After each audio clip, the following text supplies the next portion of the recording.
सबसे पहले हम बात करते हैं खनिज की कि खनिज क्या होता है।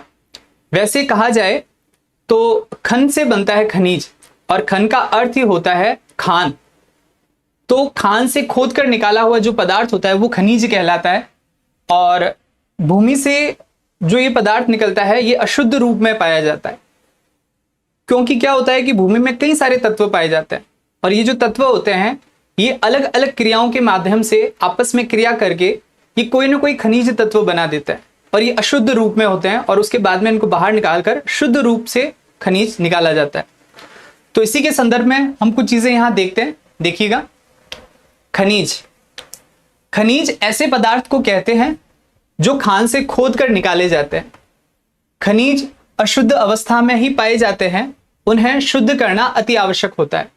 जैसे कि हम देखते हैं कि किसी भी प्रकार के खनिज की हम बात करते हैं तो हम उसके अयस्क के बारे में पढ़ते हैं। जैसे अगर हम एल्यूमिनियम की बात करते हैं तो हम बॉक्साइट को जरूर पढ़ते हैं। तो कहने का मतलब है कि अयस्क से उस खनिज को अलग किया जाता है। खनिज की वैज्ञानिक परिभाषा इस प्रकार दी जा सकती है कि वे पदार्थ जो भौगोलिक परिस्थितियों के परिवर्तन के फलस्वरूप बनते हैं खनिज कहलाते हैं। जैसा कि मैंने आपको बताया कि पृथ्वी के अंदर बहुत सारे तत्व पाए जाते हैं और अगर मैं इन तत्वों की बात करूं तो उन तत्वों के अंतर्गत आपके सबसे ज्यादा जो तत्व पाया जाता है वह पाया जाता है ऑक्सीजन। ऑक्सीजन के बाद में यहां पाया जाता है सिलिका, फिर पाया जाता है एल्यूमिनियम। कई बार तत्वों के बारे में भी प्रश्न पूछ लिया जाता है कि पृथ्वी के अंतर्गत कौन सा तत्व सर्वाधिक पाया जाता है। अगर हमें इसकी जानकारी नहीं रहती है तो आप यहां देख सकते हैं ये अधिक से कम की ओर के तत्व है। उसके बाद में पाया जाता है लौह, कैल्शियम, सोडियम, पोटेशियम, मैग्नीशियम।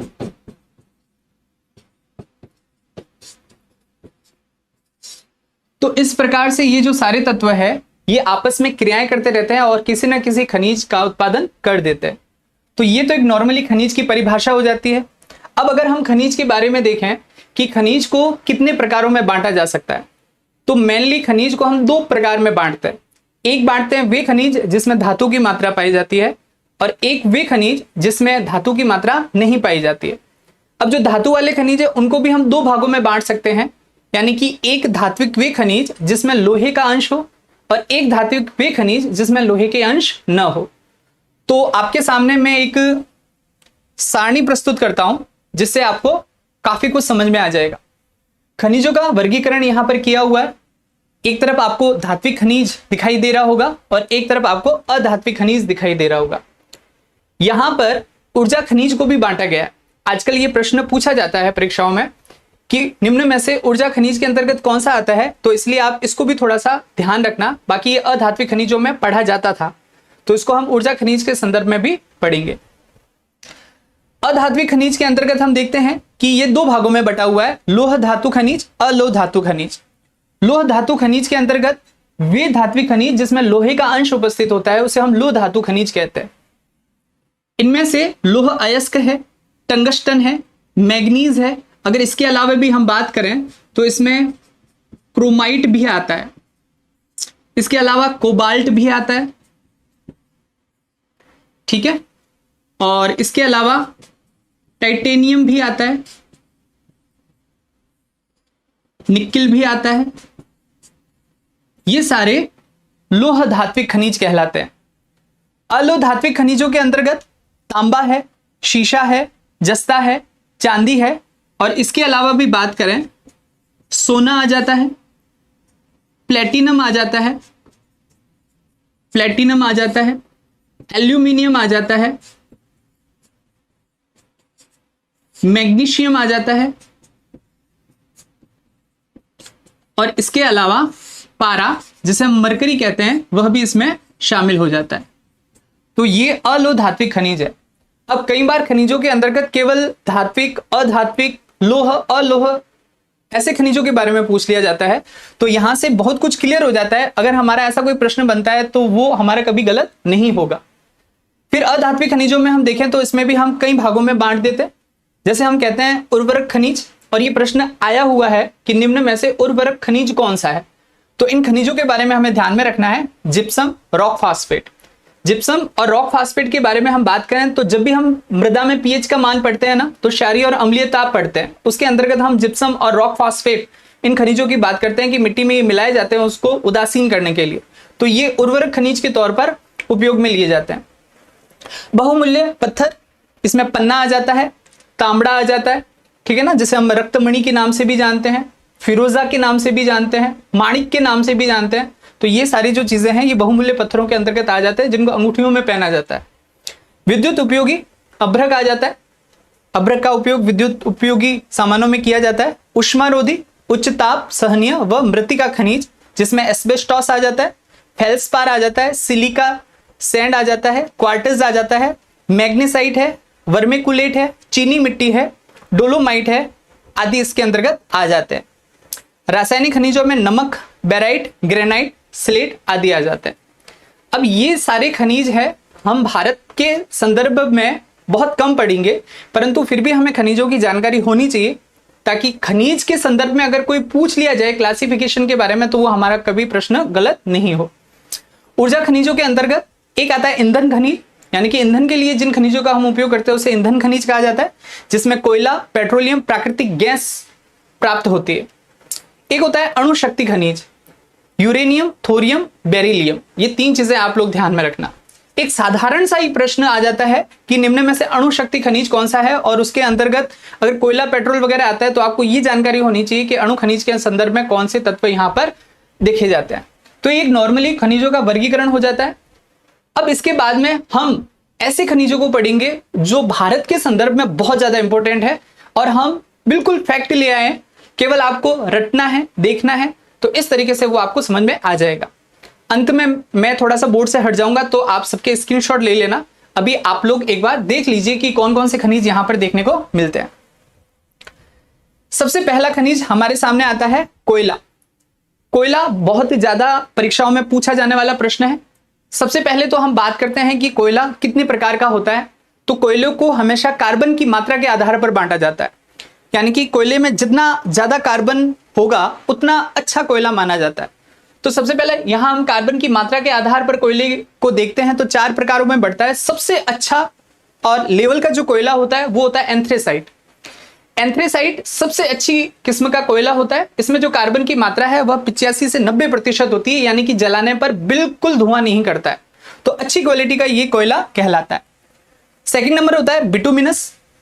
अब जो बिटुमिनस की बात करें तो भारत में कौन सा कोयला पाया जाता है, तो भारत में बिटुमिनस कोयला ही पाया जाता है। एंथ्रेसाइट अच्छी क्वालिटी का होता है परंतु भारत में इतना अच्छा कोयला नहीं मिलता है। बिटुमिनस प्रकार का कोयला है वो पाया जाता है। अगर हम कार्बन की बात करें तो इसमें 65 से 75% के आसपास कार्बन की मात्रा रहती है। इसके बाद में लिग्नाइट कोयला आता है, जो राजस्थान के संदर्भ में देखा जाता है कि राजस्थान में सबसे ज्यादा कोयला कौन सा पाया जाता है, तो लिग्नाइट की हम बात करते हैं। लिग्नाइट को भूरा कोयला भी कहते हैं। बहुत इजी प्रश्न पूछा हुआ है कि निम्न में से भूरा कोयला कौन सा, और ये 4 ही प्रकार दे दिए जाए कोयले के, तो आपको ध्यान में होना चाहिए कि लिग्नाइट को भूरा कोयला कहा जाता है। इसका रंग भी भूरे रंग का ही होता है। कार्बन की मात्रा की बात करें तो 45 से 55% होती है। लिग्नाइट का सर्वाधिक उत्पादन तमिलनाडु में होता है। ठीक है, अगला कोयला आता है पीट। यह कोयला सबसे निम्न श्रेणी का कोयला होता है। इसमें 45% से भी नीचे कार्बन की मात्रा होती है, इसलिए इसका आर्थिक उपयोग बहुत कम होता है। तो अगर सबसे घटिया किस्म का कोयला पूछा जाए तो आप पीट कोयले के पीछे आप जाएंगे। अब हम बात कर लेते हैं कि कहां कहां पर कोयला अवेलेबल हो जाता है भारत के संदर्भ में। तो भारत में सर्वाधिक कोयले के जो भंडार है ना, वह झारखंड राज्य के अंतर्गत है। याद रखना, झारखंड रटा हुआ होना चाहिए, कोयला मींस झारखंड। जबकि वर्तमान में अगर हम उत्पादन की बात करें तो उड़ीसा है, छत्तीसगढ़ है, मध्य प्रदेश है। इनको आप क्रमबद्ध तरीके से याद रखना, यानी कि पहला नंबर उड़ीसा का आता है उत्पादन के संदर्भ में। भंडार की बात करें तो हम झारखंड को लेकर बैठे हैं। उत्पादन में उड़ीसा आ जाता है, फिर आता है छत्तीसगढ़ और उसके बाद में आता है मध्य प्रदेश। भारत में प्रसिद्ध कोयले की अगर हम खानों की बात करें, और ये प्रश्न आते हैं, एक तरफ खान दे दी जाती है और दूसरी तरफ खनिज दे दिए जाते हैं, तो आप ध्यान रखना, या एक तरफ खान दे दी जाती है और दूसरी तरफ राज्य दे दिए जाते हैं, तो इस संदर्भ में भी प्रश्न पूछा जाता है। तो भारत में अगर प्रसिद्ध कोयले की खान की बात करें तो झरिया, धनबाद, ये दोनों खानें आपको मिलेगी झारखंड के अंतर्गत, झरिया और धनबाद। रानीगंज, आसनसोल, ये दोनों पश्चिमी बंगाल के अंतर्गत मिलेगी। और सिंगरेली की बात करें तो ये तेलंगाना में आपको देखने को मिल जाएगी। तो ये इसकी खानें हैं। भारत में कोयला गोंडवाना क्रम की चट्टानों में पाया जाता है। राजस्थान के संदर्भ में भी जब भी हम अध्ययन करते हैं तब हम गोंडवाना लैंड की बात करते हैं या गोंडवाना क्रम की चट्टानों की बात करते हैं, उसके संदर्भ में कोयले को भी देखते हैं कि कोयला हमेशा उसी संदर्भ में पाया जाता है।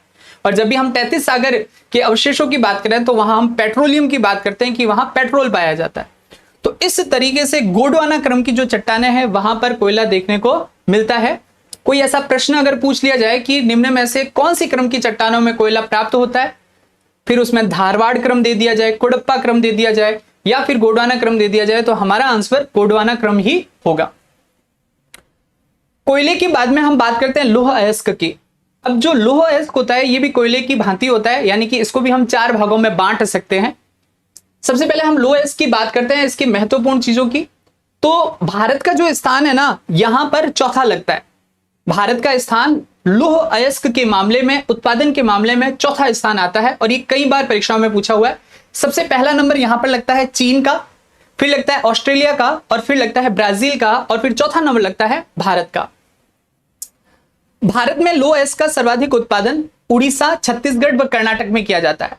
यह भी आप लोग ध्यान रखना नंबर वाइज, पहला उड़ीसा, दूसरा छत्तीसगढ़, तीसरा कर्नाटक।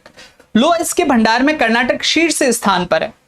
अब लौह अयस्क की अगर हम प्रमुख खानों की बात करें तो कुद्रेमुख खान बहुत फेमस, 50 बार परीक्षाओं में आया हुआ। कुद्रेमुख खान किसके लिए प्रसिद्ध है, कौन से खनिज के लिए प्रसिद्ध है, तो लौह अयस्क, याद रखना। और ये कहां पर है, ये कर्नाटक के अंतर्गत है। कुद्रेमुख खान है, कोलार की खान है, हट्टी की खान है, ये सब कर्नाटक के अंतर्गत आती है। तो हमें ध्यान रखना है कुद्रेमुख की खान कहां है, कर्नाटक में।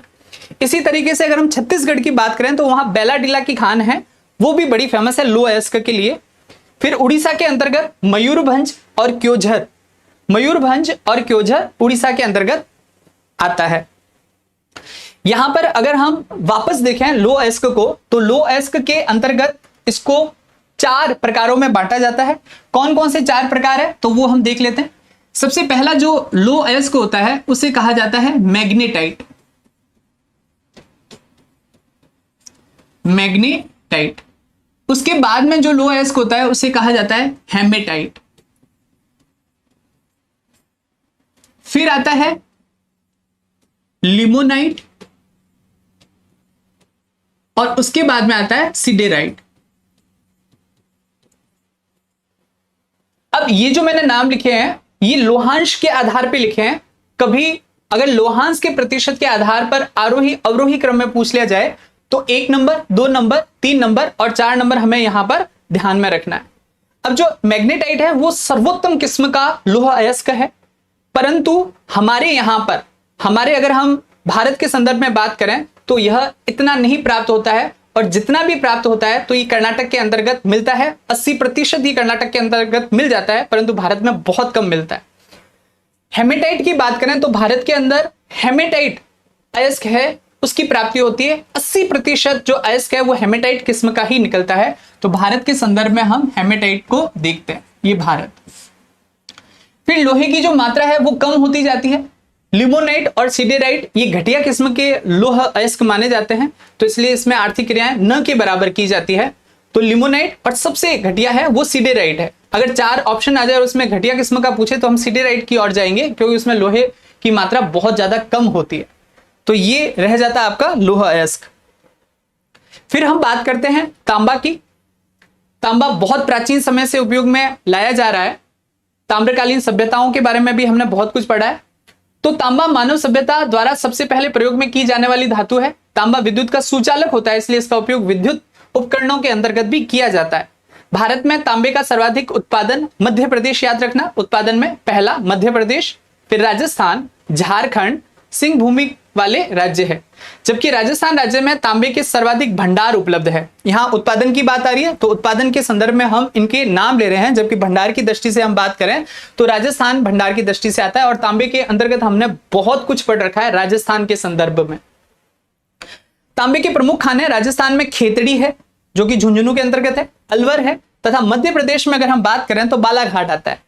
विश्व में सर्वाधिक तांबे का उत्पादन चिली देश में किया जाता है, और ये अंतरराष्ट्रीय स्तर पर प्रश्न पूछा जा सकता है, तो चिली ध्यान रखना। और चिली के अलावा एक मरुस्थल के बारे में पूछा जाता है, वो है अटाकामा मरुस्थल। यहां पर जो तांबे की खान है वह देखने को मिलती है, और तांबे की खान का नाम है चुकी की माता। तांबे के बाद में अगला जो खनिज आता है जो लोहे को मजबूत बनाने के लिए किया, यानी कि कठोर बनाने के लिए किया जाता है, जिसका नाम है मैग्नीज। दिखने में थोड़ा इस तरीके का होता है। तांबा उत्पादन करने वाले प्रमुख राज्य मध्य प्रदेश का बालाघाट, महाराष्ट्र, उड़ीसा, क्योंझर है, ये तांबे के अंतर्गत आ जाता है। मैग्नीज के प्रमुख अयस्क है साइलामेलिन, ब्रोनाइट और पायरोलुसाइट आते हैं। देश में मैग्नीज अयस्क का सर्वाधिक भंडार उड़ीसा के अंतर्गत रहता है। हीरा सबसे ज्यादा कठोर धातु के संदर्भ में देखा जाता है। हीरा सबसे कठोर धातु है, यह कार्बन का शुद्ध रूप होता है। भारत में मध्य प्रदेश हीरे का सर्वाधिक भंडार है और उत्पादक राज्य भी है। तो जब भी हीरे का उत्पादक और भंडार में पूछा जाए तो वह राज्य हमारा आता है मध्य प्रदेश। मध्य प्रदेश का जिला है पन्ना। हीरे के लिए पन्ना हमेशा पूछा जाता है, हर एग्जाम में पूछा जाता है। अगर हीरा पूछा हुआ है तो उसमें आपको पन्ना जरूर ऑप्शन में मिलेगा, तो ध्यान रखना इसके बारे में। आंध्र प्रदेश का कर्नूल और अनंतपुर भी प्रमुख है, तो आंध्र प्रदेश के अंतर्गत भी पूछा जाए तो कर्नूल और अनंतपुर को ध्यान में रखना है। अब एक प्रश्न ये भी बना हुआ है, तो उसको भी आप ध्यान रखना कि हीरा है कोहिनूर हीरा, जिसके बारे में कई बार हम इतिहास में पढ़ चुके हैं। तो वो कौन सी खान से निकला हुआ? तो वो तेलंगाना के गोलकुंडा खान से निकला हुआ है कोहिनूर हीरा। विश्व में सर्वाधिक हीरा उत्पादन रूस में किया जाता है, जबकि दक्षिण अफ्रीका की किम्बरले खान हीरे के उत्पादन के लिए प्रसिद्ध रहती है। सोना सबसे कीमती धातु है, जिसका उपयोग आभूषण और सिक्के बनाने में किया जाता है। भारत में सर्वाधिक सोने का भंडार कर्नाटक राज्य में स्थित है। कर्नाटक ही सर्वाधिक उत्पादक राज्य भी है। तो भंडार और उत्पादक राज्य की बात की जाए तो कर्नाटक याद रखना। कर्नाटक की कोलार खान और कर्नाटक की हट्टी खान, ये दोनों फेमस रहती है, जो यहां पर दी गई है। अंतरराष्ट्रीय मुद्रा की श्रेणी में भी सोना आता है, क्योंकि जो सोने की रेट है वो अंतरराष्ट्रीय स्तर पर एक जैसी रहती है। तो इस वजह से अंतरराष्ट्रीय स्तर पर भी अगर हम विनिमय की बात करें तो सोने का उपयोग किया जाता है। बॉक्साइट की बात करें, बॉक्साइट धात्विक खनिज है, यह एल्यूमिनियम का अयस्क रहता है। भारत में बॉक्साइट का सर्वाधिक भंडारण उत्पादक राज्य उड़ीसा है। तो बॉक्साइट और उड़ीसा ये अपने आप में जोड़ी है, और कई वर्षों से यह जो प्रश्न है यह घूमता आ रहा है, बॉक्साइट उड़ीसा, तो याद रखना है अपने को। अब उड़ीसा के अंतर्गत अगर पूछे कौन से स्थान, तो उड़ीसा का कालाहांडी है, कोरापुट है, गुजरात का भावनगर है, जामनगर है, ये इसके प्रमुख उत्पादक स्थान है। बॉक्साइट एल्यूमिनियम का अयस्क है, पहले भी बता दिया है। बॉक्साइट अत्यधिक हल्का, उष्मा तथा विद्युत का सुचालक होता है। टिन की बात करें, जैसा कि मैंने बताया था कि दंडकारण्य का पठार है, जिसके जस्ट नीचे दक्षिण की ओर बस्तर का पठार आता है, और वहां टिन का जो उत्पादन है वह देखा जाता है। तो टिन धातु का उपयोग धातु की चादर बनाने में किया जाता है। भारत में लगभग संपूर्ण भंडार उत्पादन छत्तीसगढ़ राज्य में किया जाता है। तो टिन छत्तीसगढ़ याद रखना। छत्तीसगढ़ का बक्सर जिला टिन उत्पादन के लिए प्रसिद्ध रहता है। जब हम महानदी के बारे में पढ़ रहे थे तब भी हमने छत्तीसगढ़ की बात की थी। हमने कहा था कि छत्तीसगढ़ यहां टिन का जिला भी कहलाता है। यूरेनियम का उपयोग परमाणु संयंत्र में ईंधन के रूप में किया जाता है, तथा यूरेनियम का उपयोग परमाणु बम में भी किया जाता है। भारत में यूरेनियम का सर्वाधिक उत्पादन आंध्र प्रदेश राज्य में किया जाता है। झारखंड की जादूगोड़ा खान प्रसिद्ध यूरेनियम की खान है। अब देखना, यहां पर ध्यान रखना कि जब भी आपके सामने आंध्र प्रदेश और झारखंड दोनों आता है तो आंध्र प्रदेश इसमें पहले स्थान पर रह जाता है, और उसके बाद में अगर हम बात करें भंडार की दृष्टि से तो उसमें झारखंड की जादूगोड़ा के बारे में पूछा जाता है। तो इन दोनों चीजों के बारे में आप कंफ्यूज मत होना। पहले नंबर पे आंध्र प्रदेश, और उसके बाद में अब जो सर्वाधिक भंडार पाए गए हैं ना, वो जादूगोड़ा में पाए गए झारखंड के अंतर्गत। फिर राजस्थान के संदर्भ में अगर हम देखें तो यूरेनियम के भंडार मिले हैं। सीकर जिले के खंडेला में 1086.46 हेक्टेयर क्षेत्र में 12 मिलियन टन यूरेनियम और उससे जुड़े हुए मिनरल के भंडार यहां मिले हुए हैं, और इनके खनन की तैयारी की जा रही है। 2-4 खनिज और है, उसके बाद में हम क्विज लेते हैं अपनी। थोरियम की बात करते हैं। भारत विश्व में थोरियम का सबसे बड़ा उत्पादक देश है, और भारत में थोरियम का सर्वाधिक उत्पादन केरल राज्य में किया जाता है। थोरियम और केरल जोड़ा है, याद रखना, भूलना मत। थोरियम केरल के समुद्री तट पर मोनोजाइट बालू से प्राप्त किया जाता है। मोनोजाइट बालू से ही थोरियम प्राप्त किया जाता है। थोरियम देखने में ऐसा होता है, आप देखेंगे इसमें रेतनुमा संरचना भी देखने को मिल रही है आपको। केरल के अलावा राजस्थान के पाली और भीलवाड़ा से भी थोरियम का उत्पादन किया जाता है। चांदी की बात करें तो भारत में मुख्यतः चांदी जस्ता और सीसा के साथ मिश्रित रूप से खानों में पाई जाती है। राजस्थान राज्य चांदी उत्पादन में प्रथम स्थान पर है। चांदी उत्पादन में राज्य की बात की जाए तो राजस्थान, और राजस्थान के संदर्भ में भी हम यहां पर कुछ स्थान देखेंगे। राजस्थान की जावर की खान प्रसिद्ध है। चांदी उत्पादन करने वाले प्रमुख राज्य राजस्थान का चित्तौड़गढ़ और उदयपुर है। कर्नाटक में कोलार हट्टी जो कि स्वर्ण की खान भी है, उसमें से भी चांदी का उत्पादन किया जाता है। झारखंड की सिंह भूमि व धनबाद भी है। आंध्र प्रदेश का कुडप्पा व कुर्नूल महत्वपूर्ण है। विश्व में चांदी का सर्वाधिक उत्पादन मेक्सिको देश में किया जाता है। सीसा और जस्ता अंतिम खनिज है। सीसा जस्ता लगभग साथ में ही प्राप्त होते हैं। सीसा उत्पादन करने वाले प्रमुख राज्य राजस्थान का जावर क्षेत्र है, जो कि झारखंड के अंतर जो राजस्थान के संदर्भ में आता है जावर क्षेत्र, और उसके बाद में अगर हम देखें तो झारखंड है। सीसा जस्ता खनिज प्राय साथ साथ ही पाए जाते हैं। जस्ते की हम बात करें तो जस्ता उत्पादन करने वाली प्रमुख राज्य कौन सा है? राजस्थान का जावर क्षेत्र है। दोनों साथ में पाए जाते हैं, इसीलिए यहां पर एक ही क्षेत्र दिख रहा है। अब कई बार यह भी प्रश्न पूछा जाता है कि पीतल कैसे बनता है, तो तांबा और जिस जस्ता का मिश्रण होता है वो पीतल कहलाता है। इसी प्रकार से जर्मन सिल्वर के लिए तांबा और जस्ता प्लस निकल को मिलाकर जर्मन सिल्वर बनाया जाता है। जस्ते का उपयोग लोहे को जंग रोधी बनाने के लिए भी किया जाता है, और इस तरीके का यह जस्ता दिखाई देता है और इस तरीके का यह शीशा दिखाई देता है। तो ये तो हमारी जो क्लास हो गई है, यह हमने केवल वही चीजें पढ़ी है जो परीक्षाओं की दृष्टि से इंपॉर्टेंट है। इसकी जो क्लास होती है या हम जो बैच में पढ़ते हैं वो बहुत डीपली पढ़ते हैं, ताकि हमें कोई भी जो जानकारी है वो छूटे ना। तो आज क्विज के हिसाब से ये मैंने कुछ फैक्ट लिए हैं। इन फैक्ट्स को आप देखेंगे तो आपके लिए बहुत फायदेमंद रहेंगे। ठीक है।